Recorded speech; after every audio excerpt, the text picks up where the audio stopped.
Hi friends, আজ অনেক দিন পরে নিয়ে চলে আসলাম আমি একটা ব্লগ।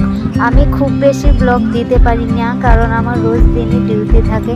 তো দেখো, রোজকার দিনের মতো আজকেও আমি রেডি হয়ে যাচ্ছি ডিউটি দেওয়ার জন্য। কিন্তু দেখো, আজকে আমার মনটা খুবই ভালো, মনটাও ভালো, আর আজকে আমি খুব খুশি। কারণটা তোমাদের ব্লগেই বলে দেবো, তোমরা কিন্তু ব্লগটাকেও স্কিপ করো না।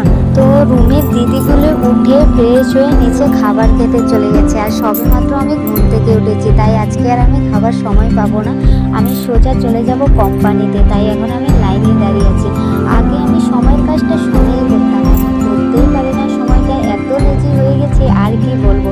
সারাদিন মেশিন চালাবো, আর কখন আধ ঘন্টা খাওয়ার সময় পাবো তখন খেয়ে আসবো, খেয়ে সরবো, মোবাইল দেখবো, আর টি টাইম পাবো 3:30টার দিকে, তখন অল্প বসে থাকবো বা মোবাইল দেখবো, কিছু একটা সময় নিজের মতো সারাদিন পরে তো চলে এসেছি আবার রুমে। তো আজকে ভিডিওর শুরুতেই আমি বলেছিলাম আমি আজকে খুব খুশি। তোমরা আশা করি এতক্ষণে বুঝেই গেছো আমি এত খুশি কেন। কারণ আজকে আমার বৌদি এসেছে, দাদার বৌদি ওরা চলে এসেছে। তো ওরা এসেছে বিকেলবেলা, তো আমি কাজের থেকে এসে খাওয়া দাওয়া করে ফ্রেশ হয়ে নিয়েছি। তো এখন আমরা দুজনে গল্প করছি। বলো কিছু, বলো, লজ্জা পাচ্ছ কেন? বলো, লজ্জা পাচ্ছি না। বলো।